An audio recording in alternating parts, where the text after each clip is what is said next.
Welcome. Tonight is Monday, June 25th, 2016. It is 7 o'clock p.m. This is the regular city council meeting for the city of St. Peter. We'll call the meeting to order. Would all please join in the Pledge of Allegiance?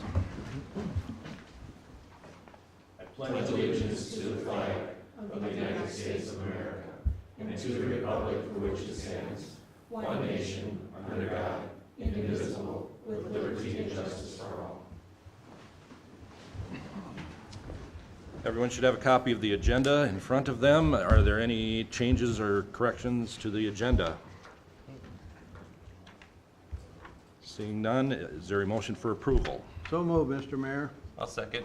All in favor of the agenda as presented, please signify by saying aye. Aye. Opposed? Agenda is approved. Next, we have the minutes from our June 11th, 2018 meeting. Those minutes appear on pages 4 through 7. Are there any changes or correction to those minutes? If not, is there a motion for approval? I'll make a motion to approve. Second. All in favor of the minutes as presented, please signify by saying aye. Aye. Opposed? Those minutes are approved. Next, we have visitors. First, we will address, and is there anyone in the audience that would like to speak to the council on any agenda item? Okay, which agenda item is that? This is for Aero Ace Hardware. Okay, when that item comes up a little later in the meeting, we'll call you forward and then we'll go from there. Okay. Thank you. Next up, we have just the general visitors. Is there anyone that would like to speak to the council on any matter whatsoever? I think there might be 4 of you. So if you would like to, come up and give us your names, and you have a couple microphones, so you might have to share a little bit and express your intentions. That's a little scary. Yeah, it is, isn't it? We have no intentions this evening. All right, good evening. My name is Dee Love. I'm a city council member from the city of Centerville and also the current chair of the League of Minnesota Cities Insurance Trust Board. So thanks for having us out this evening. We want to say a few words to recognize your very own Todd Prafke. Many of you get to see and feel the effects of Todd's phenomenal work and leadership on a daily basis. Though our contact with Todd was less often, it was no less impactful. Todd's history with the league has been quite extensive. He served on the league board and even served as president. He served on the Insurance Trust Board since 1997 and has served as a chairperson for a number of years. He has represented the league as well as St. Peter in a number of presentations before national audiences. He has quite the legacy, which he may further chronicle in a book yet to be written. That'll be a short book, Dee. He didn't know I was going to say that. I'll buy your first one, though. Thank you. Okay. Yeah, if you sign it. Even though Todd agreed to let us come out and recognize him, I know he wouldn't want us to stand here or sit here and go on and on about him, as he is a rather humble guy. So I will share 3 quick points about Todd before turning the microphone over to my 3 colleagues here. Todd is incredibly caring. He always sought ways to benefit not only his city and decisions we made, but he wanted to make sure we made the best decisions for everyone. He cared about the opinions of others and did a fantastic job of making sure everyone was heard. He cared about his board members as individuals and spent time finding out what made us each tick. So we really appreciate that about Todd. Secondly, Todd is a dedicated leader. He provided a great example of what it meant to be prepared, to serve, and to be selfless. Todd had opinions, but he was always tactful in making sure others were heard first before sharing his thoughts in a way to make others think and reflect. He found a way to lead with a touch of humor while making everyone feel valued and included. Finally, Todd is an inspiration. Seeing the approach encouraged others to raise their hands and step out of their comfort zones, i.e. why I'm here tonight. He inspired LMC and LMCIT staff to think outside the box while always maintaining a focus on city's needs. He was driven to make others smarter. So that's one of his lines, truly. I want to again thank you all for allowing us to come out this evening and recognize Todd, but I also want to thank you for sharing him with us for so many years. He has been a true value and represented your city incredibly well. I'm Dan Greenswag. I'm the administrator of the League of Minnesota Cities Insurance Trust. And I just want to echo what Dee said. You know, the LMCIT is really all about collaboration. It's about cities working together to make sure that we all have the tools that we need to do the jobs that we need to do for our communities. And Todd was really a phenomenal board member. He was the kind of person who supported us when we needed it, and he was the kind of person who challenged us to be better. And I think it's fair to say that LMCIT and all the cities in Minnesota have benefited as the result of his efforts. You know, it's really, as I said, it's about collaboration at the Trust. It's about sharing resources, it's about sharing knowledge so that we can do the best we can. And I'd just like to thank you for sharing Todd with us, because he's made both St. Peter and the entire state of Minnesota a better place through his efforts. My name is Dave Callister. I'm the city manager with the City of Plymouth, and I'm also on the League Trust Board, and I've been on for about 5 years. I know Todd was on for about 21 years. And as a newer board member, it was Todd who led the way, always reaching out to make sure we were heard, always making sure we understood what those topics were. And I really treasured that advice and that leadership. I think Todd and I have probably been in the city administration, city management field for probably about the same time, but he really exemplifies what community is all about, because I know that he has been here a long time. I know he gives a lot back to the community, but by the same point, he gives back to the state. And he gave back, you know, he's been to St. Paul many, many times, knows it well. But he gave back to our profession as city managers, city administrators, as well as Minnesota cities. And I also want to thank the city council, the mayor, as well as your community for sharing with him, because, you know, he did spend a lot of time traveling to St. Paul. But I can tell you that it was well worth it. And as being a member of the League of Minnesota Cities for many, many years, it's invaluable for all cities in Minnesota, and I think that's what the organization stands for. So thank you, Todd. And thank you, Mayor and Council. Good evening. My name is Dave Unmacht. I'm the Executive Director of the League of Minnesota Cities. I also happen to be on the Trust Board, so I've had a chance to work with Todd side by side on the Trust Board for 2.5 years. I'm coming up on my 3rd year in the League in a couple months. I have to tell you a quick story, though, that I was very unsuccessful at for about 6.5 years. So before I had this job, I worked for a consulting firm in St. Paul that did executive recruitment. And I would be calling cities and calling my colleagues across the state, trying to recruit them for various positions that were open based on certain skill sets that people wanted and desired in jobs. And most of them were city administration or county administration. And even though I've been around as long as Dave and Todd have been in this business, I didn't really know him very well. But over about 3.5-year period, when I would ask around and say, well, who would be good for this job? They'd say, well, you got to get a hold of Todd Prafke down in St. Peter. So I can't honestly say how many times I called you, but I called Todd often, especially at first, to introduce myself and then to talk to him about various positions. And obviously, because he's still sitting here, he declined almost all of them. Actually, all of them he declined. And I think, and I'm being a little tongue-in-cheek, but I do really think at the end, after numerous phone calls, when I left him a voicemail message, he kind of knew what I wanted. And then I think I said I always close, and if you don't want the job, don't bother to call me back. So the last 2 years, he never called me back. You know, so that's just an indication of his dedication to this community, and the length of tenure that he has in this community is remarkable. It's not often you find that anymore in this business. Find someone who has the ability to stay, but also the ability to fit in and to do what he can do with that length of tenure. That said, working next to him on the trust, he was the chair. Dee's got big shoes to fill. He knows it, but he was mentored by one of the best people I've ever seen run a meeting. Caring, thoughtful, intuitive, smart, prepared. Just did an excellent job, and I always compliment him. We had some tough issues that we dealt with, some complicated policy issues that were hard to understand, and he let people speak their piece. Dave is right. He always spoke last, and he spoke with kind of that John Hancock sort of perspective, right? When Todd speaks, people listen. And he did. He carried the day many times because of who he was and how prepared he was and the experience he had. I want to thank you as well, the Mayor, Council, and the community of St. Peter, and all the folks that have come before you over the past 21 years. He's represented your city well. He's represented himself very well, and we wanted to come down and thank you for that and to wish him all the best. We're not losing you as a friend. We're losing you as an immediate colleague, but we will always be connected, and we want to wish you all the best. Todd, would you like to respond to I any of would, this? thank you very much, guys, for coming down. It's very, very cool that you would come down.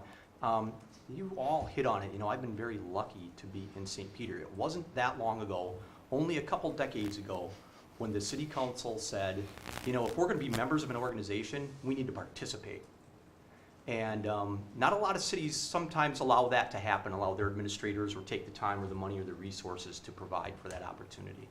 And so I've been very lucky here to have councils that have been supportive. I like to believe that the service and the value that we've gotten from LMC and LMCIT, you know, we are still the biggest insurance claim that LMCIT has ever had. And so we got lots of value from being a member there. And I like to think from participating and not only doing things that were of value to us, but to other cities in Minnesota. So we've been very blessed to be able to do that. And I've been very lucky to serve in that capacity and have the opportunities that we've had. So thank you all very much. Thank you. Gentlemen, I want to thank you for your time, for coming down here. We are very fortunate to have Todd here. I was a little concerned when you guys were talking that thought maybe you weren't feeling well. It sounded like a eulogy a little bit. But no, we like I say, we are very fortunate, and we know that Todd represents us very well, and I think we should. Thank you. It's like a lot of sports. It's a team sport. Right. It takes everyone to be able to pull and make it go. So we've been very lucky for that. Did you want a photo with the gentleman before we proceed? If they wouldn't mind, that would be sweet. All right. Yeah. We'll take just a little pause, and we'll be back in just a couple minutes.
Next up, we have the consent agenda. The consent agenda begins in detail on page 8 and concludes with the resolution on page 20, and includes the following licenses. An on-sale liquor license to the American Legion at 229 Nassau for July 1st, 2018 to June 30th, 2019. The same dates for MC Hammers for 220 South Minnesota. For a Sunday liquor for the American Legion and MC Hammer for 7/1/18 to 6/30/19. An off-sale liquor license to MC Hammers for 220 South Minnesota for those same dates, July 1st, 2018 to June 30th, 2019. A temporary on-beer sale license, excuse me, for the St. Peter Chamber of Commerce for Gorman Park for 7/15/18. A tree worker license for Brooks Stump Removal from June 26, 2018 to April 30th, 2019, plus the regular schedule of disbursements for June 7th, 2018 through June 20th, 2018. Are there any comments or questions on the consent agenda? If not, is there a motion to approve? So moved. Mr. Mayor. Second. Any questions now? Call the roll, please, Barb. Councilmember Johnson. Aye. Councilmember Grahams. Aye. Councilmember Pfeiffer. Aye. Mayor Zemek. Aye. Councilmember Carlin. Aye. Councilmember Brand. Aye. Consent agenda is approved. Next, we have unfinished business, which there is none, so we'll move right into new business. The first thing up is a tax increment financing district for boundary modification. And Mr. Sweeney. Good evening, Mayor, members of the council. Shannon Sweeney from David Drown Associates. The action before you this evening is a resolution that removes 2 parcels from TIF District number 17 because we fully intend to include those in TIF District 1-22, which was created for the Sherry's Flowers project. We'd failed to incorporate that language in the resolution that you adopted when we created TIF District 22. County staff caught our error, and so we're asking you to pass that resolution so that we can certify the district and go on about our business. So more than happy to answer questions. Questions for Mr. Sweeney? You said the county noted this, or what? Yes, When it was being recorded? we request certification as part of the process to the county. They input it into their software. And when they were going to input the parcels into their software, it came up that they were already in TIF District 17. And so we needed to remove those from 17. All right. The resolution amending the boundaries of tax increment financing district number 1-17 appears on page 23. Is there a motion for approval? Move the resolution, Mr. Mayor. I'll second. Any questions now? I do, Suzie? actually. I just want some clarification. Can you remind me what TIF District 17? That was Was- the Jefferson Avenue, we called it TIF District. We created it to capture increments from the Quick Trip project in order Okay. to pay for public improvements that we made in that vicinity. They weren't necessarily directly attributable to Quick Trip, but we wanted to take advantage of that new tax base to fund some of the intersection improvements we did at that time. So, and we include, when we create these, we tend to include additional parcels where we might see development. And so we hit some different parcels in that vicinity in case something happened within 5 years of that district being created. Nothing happened on this parcel till after 5 years, and Right. so we created TIF District 22 for the subsequent redevelopment project at the Sherry's Flowers location. Was the other strip mall on the west side of Highway 169? Sorry to quiz you, but would that have been part of the same TIF district? It may have been in 117, I'd have to check, I don't know. I don't believe that it was. We'll get a clarification and send you an email, but my recollection is that it was not. Okay. We did have parcels in the vicinity of, the former Kentucky Fried Chicken location, some parcels up in that Yeah. area. But it was fairly close proximity to that Jefferson Avenue intersection because that's where we were funding some public improvements that we were making to improve streets, water, sewer, et cetera, so. Perfect. Thanks. Anyone else? Call the roll, please. Councilmember Grahams. Aye. Councilmember Pfeiffer. Aye. Mayor Zemek. Aye. Councilmember Carlin. Aye. Councilmember Brand. Aye. Councilmember Johnson. Aye. Resolution is approved. Next, we have a school district 508 memorandum of understanding. And Todd? Mayor, members, this is something that you've seen come before you each year since 2004. This is a change that was made at that time at the state level, provided for reduction in financing and funding for community ed programs. These were programs that the city said, well, we could undertake if you could provide us the funding to help make that go. We could do it maybe a little bit more efficiently based on some of the other activities that we have on, and it's really continued since that time. While the amount of money has not changed significantly for a number of years, they provide us about $10,200. We have continued to enter the agreements, and I think it's certainly a great example of some of the cooperative things that you do. And frankly, from my perspective, most people in town don't care whether the city provides it or community ed provides it. As long as somebody provides it, that's fantastic, and so we continue to move forward. I will mention one of the other challenges, though, is that this does potentially put you in the position where funding would considerably drop or costs increase significantly, and you decided not to provide those programs. It in some respects, puts you in the seat of terminating programs that weren't yours to begin with. And so I want to caution you about that, but I think we're in good shape right now and can continue to move forward. This does pay for a lot of youth enrichment and leadership programming that we do as a part of the Recreation Department. The agreement's in your packet starting on page 26, and the resolution is on page 29. Questions? Ed? Is this paid for by the school district or the state? So ultimately, these are dollars that, I can't say 100%, Ed, but for the most part, the majority of these dollars come from the state of Minnesota for community education programs, not directly from taxpayers or property tax payments within the city of St. Peter.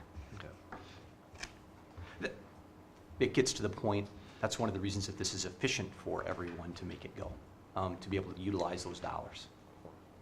Steve? I don't mean to put you on the spot here, Todd, and I could understand if you don't know the answer. So we're talking about roughly 10,000 from the school district. And if you were to include the fees that are paid by participants, what would be the net cost to the city of St. Peter? The goal is that it be a net zero cost from a city property tax perspective. Many of these dollars go towards providing for hours that you employ youth in to support programming within the Recreation Department, and one of the recreation assistants jobs receives funding, a portion of their Okay. funding from this as well. All right. Who manages the Yep. programming. All right, thank you. Any other questions? The resolution authorizing execution of Youth Development Memorandum of Understanding appears on page 29. Is there a motion for approval? I'll make a motion to approve. Second. Any other questions? Call the roll, please. Councilmember Pfeiffer? Aye. Mayor Zeno? Aye. Councilmember Conlon? Aye. Councilmember Brand? Aye. Councilmember Johnson? Aye. Councilmember Graham? Aye. Resolution passes. Next up, we have a city assistance request from Aero Ace Hardware. And, sir, if you want to come up, and I don't know if we'll need anything from you at this point, but Todd will introduce it, and then we'll go from there. Mayor, members, there's information included in your packet, and this is a request from Ace Hardware to close Park Row for approximately a half a block on the east side of Highway 169. I believe this can be done safely, and the recommendation from my office is to approve it, but I gotta tell you, from a policy perspective, this could be considered a little bit of a jump ball. This is really pressing the limit on what are community events or community activities. We're really hoping and trying to find that appropriate balance between what activities and events should be able to profit from utilizing publicly owned property, in this instance, the roadway, and the challenges that are caused by that roadway. If this request was made for, say, Nassau Street, it would not get a recommendation from my office. If it had other things involved, maybe alcohol where we had to put on extra police officers or other things, it might not get a recommendation from my office. I think ACE has tried to do a good job of having y'all come and taste test community event activity, which I think is fantastic. And for an event such as this, which has limited numbers, or limited numbers certainly throughout the United States, this is one of, Michael, if I remember this right, one of 25 that's provided in the United States each year. I hope that it can be a draw to your downtown. Again, we're trying to balance that utilization of public property versus that want of the city council to try and continue to have events and activities that draw people to your downtown, where they not only spend money buying a Traeger grill, but at food places and gas places, and maybe shop at a shop or two. And so it's really trying to find that balance. Again, this is maybe really close to that edge, so I want to alert you to that. The information, I think, is well explained, and the letter or the request from the folks at ACE is on page 32. We have had discussion with DOT about the opportunity for this and the impact that this might have on Highway 169. I think the timing works out just fine. If this maybe had been on a holiday weekend, Well, again, maybe that's a little bit more of a challenge as well, and maybe wouldn't get the recommendation from my office. There's information on page 33, and I'll show it up here on the projector, on how they're looking to lay this out with the barbecue trailer with its back towards Highway 169, or its back facing west, the front of the trailer facing east. Some tents and chairs. They understand that they have to have the appropriate amount of insurance. They can't put holes in the roadway, and we would provide barricades that they would establish and set up at the right time and take down at the right time with the proper instruction. Cal, I'm happy to try and answer any questions, but the resolution providing approval is on page 34. Okay. Well, next up, I'm sorry, would you identify yourself and then home address, please? Sure. My name is Mike Schwartfeger. I'm from Airways Hardware. I'm the marketing and advertising manager. I live in Mankato, and I have a short commute to St. Peter. My address is 125 Waynesboro Way in Mankato. All right. We'll start with questions that Susie, I think, had one here, and then, you know, maybe if we can interject some things that you need to tell us too, that'd be great. Susie? Thanks. Well, first off, I'm always happy to hear about events like this because, as Todd illustrated in the memo and mentioned, we are always happy to see more events that make St. Peter a destination that enhance the city for its residents. My one question, which I imagine you've probably thought about, but just to help me with this decision, can you talk about your considerations for the parking lots in that area and whether it would have been possible to hold this event either in the parking lot or maybe using one of the parks, like for instance, Mill Pond Park, which is nearby. Did you consider those locations, or can you give us any other thoughts about those spots? Sure. Yeah, we did look at a number of different locations. We feel that this location is the best spot to have the event, just because of the it would draw attention to St. Peter with possibly have some, you know, signage. The trailer itself brings excitement to the event. It's a good amount of space, but it really, I feel that location is not a primary road, and in fact, it doesn't seem to be utilized for parking very much during that time.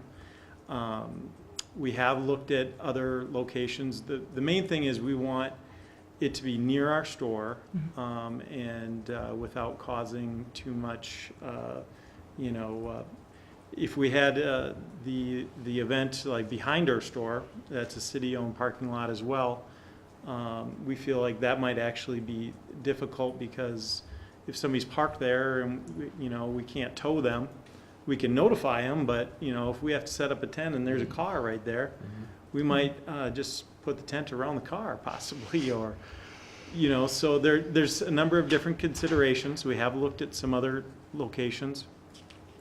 This is, we consider this to be part of a tourism type event, where we're having a national barbecue champion. Her name is Diva Q. She travels the country and does these events. So we feel it's drawing people to St. Peter, and in fact, we would love St. Peter to be known as kind of a barbecue place. And Airways Hardware, in our Fire It Up Grill showroom, that we're a destination for people who love that barbecue. Barbecue is exploding right now. There's so many different types of grills, so many different attachments and accessories and different ways to grill, and it's just exploding right now. And eventually, we would love to see how this goes. And who knows, maybe we could be part of a citywide event, that is about barbecue in the future. Okay. We'll try not to take you too literally on the exploding barbecue, right? Yeah. Well, we'll have fire extinguishers. Right. What was- Well, I know of sorry. at least one department head within the city of St. Peter who is a very avid barbecue supporter, and so I expect that George Rorick will probably be at this event if I know him very well. I think when we do talk about closing down streets, we need to make sure that it's something that's accessible to the whole community and that has benefit to a broad swath of the community. And I mean, I think this sounds quite reasonable, but I'd be happy to hear from more of my council members too. Well, you said there was a professional or a champion. What was the name? Her name is Diva Q. Well, that That's her. Barb, is Barb her sister? Barb Q, yeah. Possibly. Possibly her sister, all right. Does anybody else have any questions or concerns? Mayor members, if I can, on page 31, I think I wrote down a couple of questions that I think are really appropriate questions for you to consider and think about, not just for this instance, but as we look forward in how your wants, wills, priorities are applied in these instances. And as I said, I recognize this is kind of maybe touching on the limit of that. But if you do think that their activity meets the community event threshold, then you've provided other opportunities for folks. Again, to answer your question, I think, Mike, we talked about 3 or 4 other potential locations. Certainly the alley, and that's publicly owned. Certainly the parking lot, which is owned by the city, the same kind of questions apply. We've talked about Levy Park. We talked a little bit about Mill Pond Park, or technically, actually, since it's a weekend event, the parking lot at City Hall could be a spot where this could go as well. But again, I think we can do it safely. I hope that I'm recommending something that meets the goals overall that you have for priorities in the downtown. Todd, the building to the north on the corner, I know when it was a laundromat, there was access on the south side of the building, but they don't use that for their business now, do they? They rarely use that, and it might be interesting to note that there's same ownership on both sides of that roadway. So the same person that's right, Dave owns does both both. That's right. buildings on both sides, both on the north side and on the south side of Park Row. That's another consideration, I think, Yeah. as well, and who does it impact? I do appreciate the setup that they have here that keeps both alleys open and the parking lot open to allow for that flow through of traffic. Okay. Jeff? And to touch on that a little bit further, also both sidewalks will also be open, correct? Yep, that's correct. Yep. Anyone else? Did you bring any samples? Oh, today? There'll be samples there, that's part of the community event. Better be. I thought maybe there'd be some tonight. I should have brought, that would have been a slam dunk then, right? Anybody else have any other questions? Did you have any other comments you wanted to add before we decide on this? Well, just that our, our community event we're holding on Friday is inviting people to come and explore wood-fired barbecue, and we'll be handing samples out then and talking about, different ways of grilling and so on. So we hope to encourage a lot of people to enjoy that hobby. Okay. One, or really 2 last items, you'll notice on the bottom of the resolution that they're required to provide your regular level of insurance and porta potties, ADA accessible, and a hand washing station as well. The resolution authorizing city assistance for Aero Ace Hardware Traeger Shop Barbecue Class event appears on page 34. Is there a motion for approval? Move the resolution, Mr. Mayor. Second. Add on the second. Any other questions or comments at this point? Call the roll, please. Mayor Zima. Aye. Councilmember Garland. Aye. Councilmember Brand. Aye. Councilmember Johnson. Aye. Councilmember Graham. Aye. Councilmember Clayton. Aye. Resolution passes. Thank you very much. Thanks, Mike. Thank Good luck. you, everyone. We appreciate it very much.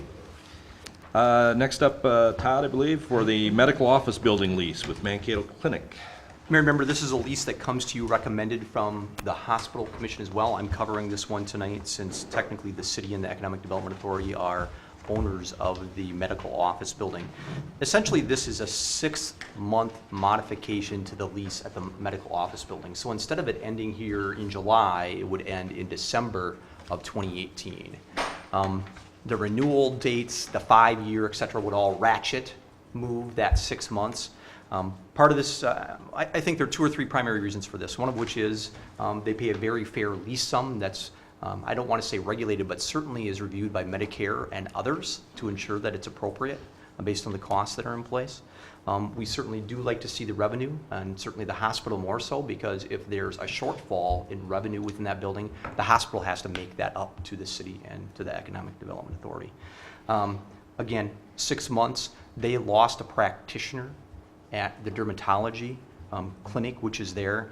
And so really what they're looking for is an additional 6 months to consider some of their options, which could include a modification to space, potentially a reduction in space, But it could also include bringing in an additional provider or other additional specialties that work out of that. And as some of you know who have attended hospital commission meetings, we see more and more activity generated by our hospital through Mankato Clinic and some of their specialties. Again, this is recommended by the hospital commission, and the lease that we currently have is included in the packet, but on page 36 is the amendment that the folks from Mankato Clinic signed on June 7th. The resolution authorizing entering into this is provided on page 40. Questions? No one? The resolution approving amendment to the lease of medical office building space to extend the lease through the term of December 31st, 2018. Appears on page 40. Is there a motion for approval? So moved. Second. Any questions now? Call the roll, please. Councilmember Carlin. Aye. Councilmember Graham. Aye. Councilmember Johnson. Aye. Councilmember Grahams. Aye. Councilmember Pfeiffer. Aye. Mayor Ziegler. Aye. Resolution is approved. Next up, we have Parks job description modifications on two of them, I guess, one at a time, right, Pete? One at a time, yep. And Pete. there we go. Before you tonight, Mayor Zeman and City Council, you have two job descriptions that we have made some minor changes to. On pages 42 through 45, you will see the Parks Foreman position description, and it really talks about the changes, and it relates to the changes in the organization that we've been working on to implement the last 2 to 3 years. As you guys are aware, we have taken the forestry department, which kind of stood alone, I should say forestry section, and incorporated them with the parks crew. They fall under the guidance of Rick Weldy, who has been our parks foreman for about 20 years. What you'll see here is more of an alignment with the pay equity points and the requirements to work a little differently as far as how we assign jobs and how we pay attention to certain areas. It really identifies the direction of where we want to go with not only right-of-ways, but with downtown. Puts an emphasis on the leadership abilities that Rick is showing out there, as far as developing staff and getting things in the right position to be successful here. It does talk a little bit about downtown. We refer to that as our downtown park, and our intent on making that part of what draws people to St. Peter. And as I mentioned earlier about the staff, we really feel that we've got a decent staff there, and we want to work hard to develop them in that manner, and Rick will be a big part of that guidance. We have a resolution on page 46 that we would like you to approve. Questions? We discussed this, I guess, in our workshop a week ago, so if there was anything at that point. If not, the resolution approving the modifications of the Parks Foreman job description appears on page 46. Is there a motion for approval? Make that motion, Mr. Mayor. Second. Any questions now? Call the roll, please. Councilmember Graham. Aye. Councilmember Johnson. Aye. Councilmember Grahams. Aye. Councilmember Pfeiffer. Aye. Mayor Zeman. Aye. Councilmember Carlin. Aye. Resolution passes. Next, we have the maintenance worker modification. Right, construction maintenance worker is a position that has been in the parks section for quite a while. This is a vacant position right now, and what we're looking for here is some modifications to better align, again, pay equity points with the work that's being done out there and how it fits within the parks section itself, and how we fill that. It is kind of a lead position. As you guys know, we have the parks foreman at the top of the structure, then we have a forester and a construction operator that really are off to the side, that work independently and kind of have to master their own technical abilities for the betterment of our organization. And we have quite a few groundskeepers that work in a variety of different functions, whether it be in forestry, maintenance of our parks, downtown facilities, wherever that may be, or support the construction operator. They really take care of a lot of what you see on a day-to-day basis throughout the city. They're responsible for that. This position here now will fit in nicely with our organization. Some minor modifications in this area would be is that if they are required to supervise certain people, we've included the forester and any forestry people in that area. So moving forward, not a lot of other major changes from that point. They are responsible for keys and building maintenance throughout the city structure, and as you can imagine, that's quite a job itself. We have a resolution on page 51 that we'd like you to approve, and then with this approval, we would then advertise the position and work to fill it within the next 4 to 6 weeks. Questions? Once again, we discussed this a week ago at our workshop, so the resolution approving construction maintenance worker job description modifications appears on page 51. Is there a motion for approval? So moved. Second it. Any questions now? Call the roll, please. Councilmember Johnson. Aye. Councilmember Graham. Aye. Councilmember Pfeiffer. Aye. Mayor Zeman. Aye. Councilmember Fowler. Aye. Councilmember Brennan. Aye. Resolution passes. Thank you. Thank you, Pete. Next up, we have a purchasing policy modification, and Sally is here tonight. Welcome. Welcome.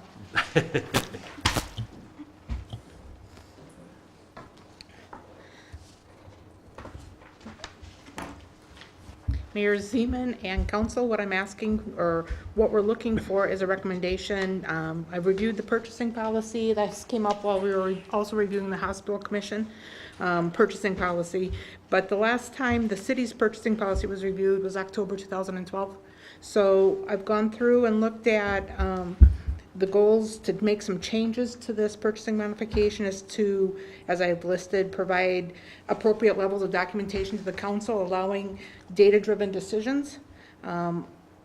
These changes only apply to purchases below $50,000, and then to make more appropriate decision-making and holding the staff accountable. So what I've done is basically, if you look on page 53 and compare the chart on the bottom of 52, I've increased some of the lower level purchasing levels and what is needed to go out and make purchases. So I've said anything from $1 to $1,000, the staff can go out and make those purchases and keep the job moving out in the field and everything else. Anything from $1,000 to $2,500, it should be not 2,501 to 2,500. We can get some verbal quotations and go and get approval from the directors and the superintendents, and then the purchases can be made. From 2,501 to 10,000, 3 written or quotations requested verbally. Right now, that's at 7,500. And then going up from 10,000 to 50,000, go with the written, formal written proposals. And then anything over 50,000 would stay at the same way. We need formal bids. Basically what we're asking for is your threshold on the consent agenda would increase in the $7,500 to $10,000. But as we discussed last week in the workshop, you guys will still see everything on the consent agenda, and you can pull it off at any point, or call me or call the people requesting it before the meeting and have the discussion of why we're purchasing this. So it's still transparency for everyone in the spending. It's just, as costs have gone up since 2012, just increasing our purchasing authority. And these are for budgeted items also. Unbudgeted, we'd still come to you guys and ask for your approval on those. Questions of Sally? Yes. Jeff? I have one question. 3 written quotations, that means simply we're just asking for a quote, but if Right, they you- don't provide us with one, that's still something that's documented and we move on, right? Right, we say no bid received or whatever. No bid. Okay. Correct. Thank you. Susie? I think it's notable in that list of procurement methods that the only change is actually for purchases under $2,500 for that aspect. Yep. The level of, or the number of written or verbally requested quotations actually doesn't change the rest of the way up. It's only that 2,500 and lower that's affected on that part. Correct. So it's, in my mind, that component is quite minor. If I can, one other item I'd like to point out, council members discussed at your workshop some language at the start of the document that explains a little bit related to budgeted, unbudgeted, and so that's done within that first full paragraph. I added about a sentence or two in there to help provide better explanation. But as Sally indicated, things that are not budgeted have to come as a separate agenda item to the city council. It's those things that are budgeted that hit your consent agenda, again, now on that threshold of, or ceiling, actually now, of $10,000. Anyone else? Questions, comments? The resolution approving modification to the city's purchasing policy appears on page 60. Is there a motion for approval? So move, Mr. Mayor. Second. Any more questions? Call the roll, please. Councilmember Graham. Aye. Councilmember Pfeiffer. Aye. Mayor Zeman. Aye. Councilmember Carlin. Aye. Councilmember Brand. Aye. Councilmember Jones. Aye. Resolution is approved. Thank you, Sally. Thank you. Next up, we have another request for the city for the 4th of July. Mayor and members, this request is made this year and traditionally by the Chamber of Commerce, who really hosted the event using some of your facilities. It is not significantly different than what you've seen in previous years and includes the need for extra picnic tables to be delivered. It includes mosquito spraying by Pete's Crews. Includes closure of the roadway when appropriate for the parade and for some of the setup areas. It includes providing porta potties at the setup areas and garbage receptacles along the parade route. It includes the level of insurance that you require, which is a $1.5 million. It includes dumpster placement at Minnesota Square. It includes the use of the restroom and the supplies that we store at the restroom for the restroom facilities, the placement of additional porta potties, all of that kind of stuff. I could go down the whole list, but the whole list is there. And there's a lot of stuff. The Chamber does a wonderful job in hosting this, but we provide a lot of support to them as well. And they're happy to do it. It's a wonderful event within our community. You also see on page 64 layout for where they expect some of the booths and some of the activities to take place. So you can see that. And Pete's team will make sure that the park is looking fantastic for this. As long as we get some good weather, we could use a little bit of help with good weather. And the resolution providing for not only what we're going to do for them, but what their requirements are on page 65 and 66. Questions? Susie? An observation. It's been a very, very wet spring and early summer so far. I noticed that after the Ambassadors Blues Fest, which, again, was dealing with torrential rain, so it's a tough situation. There was some significant damage to the grass done by vehicles driving in and out after that event. We continue to contemplate the best ways to manage vehicle access. Can we remind everybody who participates in this event that there really need to be limits, and if these events are struggling with keeping inappropriate vehicles out, then we might have to station a city employee or someone there by the driveway to start managing that. And this is not a criticism of any one of the organizers of these events, because they are doing a lot of good and bringing a lot of attention to St. Peter, so I'm not trying to criticize them, but we do need to do whatever we can to maintain that grass as well, despite the weather. That was a long statement. Sorry, I was rambling a little bit, but no, I appreciate that. What can we do to emphasize that? You can rest assured that I will visit with Ed and the managing committee about that. We try and emphasize extra care where and when extra care is needed, and this is likely one of those situations. Right. Yeah, thank you. My concern is that when these events are going on, everybody kind of assumes that somebody else is taking care of that. And so there's maybe a tendency to kind of look the other way because you're assuming somebody else is in charge of manning that vehicle access. So if they can do something to appoint some guards there, whatever it takes, that would be great. And leave your dogs at home? Yeah.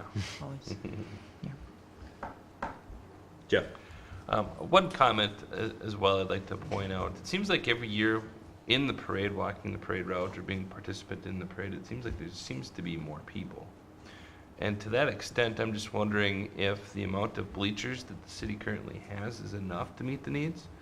To me, it seems like if we were to double the amount, they'd get used. Where did we get the funding for that in the past? Was that purchasing through the city, or did we get a grant for that, or something like that? A partnership with different entities? Those have been purchased through the city. I don't believe for the portable bleachers that we use that we had any other partnerships or grant funds that were received for those. We will now in the future, not for this 4th of July, but in the future, have additional portable bleachers as part of your cooperative effort with the school district that have the potential to be moved into that area. Okay. I think we're using all of the portable bleachers that we have now that we own. Pete, can you help me out on that? Do you think that's right? Yeah, all the ones that we can move. Yeah. We have not rented nor have we requested that the chamber or the organizers rent additional. They do have bleachers that are on wheels, places that you can rent for a short period of time. Yep. As you can imagine, my bet is that the 4th of July is a heavy use time. And so being able to get a hold of some might be a little bit of a challenge. But great point taken, and I can make sure that I cover that with Ed in the future. It just seems like as we get more people in, you know, from year to year, it seems like it can waver a little bit depending on the weather, but Yeah. I just see a lot of people, and it seems like a lot of people would utilize them if there was double of what we had now. Sure. Realizing there's a cost associated with that, and how do we mitigate that cost by maybe finding some grant dollars or some community partnerships? Sure. Just a thought I had. Steve? I just wanted to tell our illustrious mayor that if it's 100 degrees and you have a hard time making the parade route, you're welcome to use my electric chair. Really? Yes. It might What if be it's a- 99 degrees? Forget it. No, 100 degrees or higher, yeah. I appreciate that. I'll never get it back? No. Oh, okay. Thank you, Steve. Any other questions or comments? Not the resolution authorizing city assistance for the 4th of July event. Appears on page 65 and 66. Is there a motion for approval? So moved. I'll second. Other questions or comments? Call the roll, please. Councilmember Pfeiffer. Aye. Mayor Zeman. Aye. Councilmember Garland. Aye. Councilmember Brand. Aye. Councilmember Johnson. Aye. Councilmember Brand. Aye. Resolution passes. That concludes our new business. Next up, we have reports.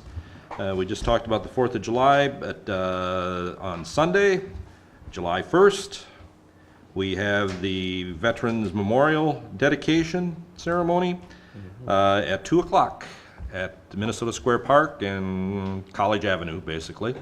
So everyone, I think if the weather, once again, cooperates, it's probably a pretty good turnout. And looks like things are progressing down there, Jerry, from 2 weeks ago, when we last talked about it, so looking good. All A right, lot of work to do yet, but yeah, they figure they can get it done. all right. That's all I have. Mayor and members, if I can, a couple of them that are listed and a couple of other ones that I think are pieces of information that I'd like to express to you. First of all, Recreation Leisure Services Director interviews are tomorrow at about 1 o'clock for council members. And so before you check out of here tonight, check in with me and let me know whether you're going to be in attendance or not. We'd really appreciate to have a head count for that, so I want to make sure that you have that on your schedules if you're able to attend. If you cannot attend, you know your general rule is, don't come for one, be there for all of them or not for any of them, and that's okay. I also want to mention the meet and greet for all of you at 5:15 in the St. Peter Room. I think that's right, Barb, St. Peter Room. And so we've sent out invitations to lots of the stakeholders that we have that are partners with your Recreation Leisure Services. So folks like the Baseball Association or the Soccer Association or Gustavus or the school district, folks that you regularly share facilities with and programs with and activities with. So we hope we have a turnout. We could have 1 or 2 people there, and if that's the case, there'll be lots of cookies for us. The more, the fewer cookies. So please, if you can attend, we would really appreciate that. Even if you can't attend the interviews as council members, if you want to attend the meet and greet, that would be just fantastic. So wanted to get that. 4th of July, going back to the 4th of July, next week's hot sheet will have lots of fantastic, or this week's, so tomorrow, Wednesdays, not tomorrow is Tuesday, but Wednesday's hot sheet will have lots of great information, including a diagram or a map of the parade route, and also parade etiquette, a reminder to folks about blankets and tarps on the grass and what to do with garbage and not do with garbage and how to be nice to your neighbors and polite to the people that host you along the parade route. We'll also do another reminder with the Chamber of Commerce about the throwing of candy, which we would prefer to see not happen. And people Throwing reach out- candy from a vehicle. From a vehicle. Yeah, we want people to be close and folks, it's been a while since I had small children, but those kids like to run out in the street, and so please be watching, and let's get that candy right to the curb so that people don't have to run out in the street. There's lots of vehicles and horses and big trucks and all kinds of things, so safety first. We want to make sure that we're ready for that, so please make sure that you look for that in the hot sheet. Flooding. We have flooding. Pete, we're probably going to meet Crest here today or tomorrow, theoretically. So I don't know that we'll do any sandbagging. We think we're going to be okay. If we do a little bit of sandbagging, it might be in the area of Walnut Street, where we have a little bit of a lower area Just depends on how things unfold. That will not be really in protection of any private property. Might be to keep a couple of manholes where they're supposed to be and those kind of things. So just so that you're aware of that. And we'll see. We don't need any more rain either here or upstream of us on the Minnesota River for sure. Also want to mention that the campground is closed. So if folks are coming for the 4th of July, you're going to have to watch Facebook or Twitter or our website to know when that's going to be back open. We just don't know when it's going to be back open. It depends on when the water goes down, and there's not a great prediction for exactly when that's going to happen yet. One other item, or two other items that I want to mention, wading pool should be back online by, I hope, the end of this week, maybe a little bit before that. Watch Facebook for that one, watch us tweet on that one, but we hope the wading pool, or what some people in town call the baby pool, will be back open. We've resurfaced that, and so we hope to be ready to go. I know people miss that and love that thing, and we are so sorry for the inconvenience, but it's going to be coming back on in the not too distant future. So again, watching Facebook and Twitter and our website for that. And the last one that I have is that I attended the League of Minnesota Cities conference here at the end of last week. Some of the folks that you saw here were also there. Some very great sessions, certainly on areas of sustainability, which the city council's talked about a lot here, and you've taken a lot of great efforts, whether it's how you treat wastewater or LED street lights, how you do composting, how you've been a leader in recycling. Well, a lot of communities are kind of following your suit, and there were certainly some new great ideas as a part of that. That was one of the biggest fundamental things that was talked about. And certainly always have a good time and appreciate it when people come up to me, knowing that I'm from St. Peter, and say, God, St. Peter's doing this thing that's really cool. How did you do that? We'd really like to know how you do that, so we appreciate that. So anyway, that's the end of my reports for tonight, Mr. All right. Mayor. Anyone else? Jerry? Mr. Mayor, I know you have a minor league arm. Are you gonna be throwing candy on the 4th? We do not, do not throw candy on the 4th. We throw candy on St. Patrick's Day, but just my lovely wife waving is all it's going to be. Well, she's got a good arm, but I know you have a minor league arm. I was wondering about you getting it to the curb. Nope, 4th we don't. We would need probably a pickup following behind, because we go through a lot on St. Patrick's Day. Someone else had their hand up, I thought. Ed? All the talk about 4th of July, don't forget about the fireworks at 10 o'clock that night. Oh, great one. Yep. That'll be listed in the hot sheet as well, all that events, and also on the Monday memo today from the chamber, the list of events and the times were all out as well, so. All right. Yeah. Anyone else? If not, is there a motion to adjourn? So moved, Mr. Mayor. Second. All in favor of adjourning, please signify by saying aye. Aye. Aye. Opposed? We are adjourned.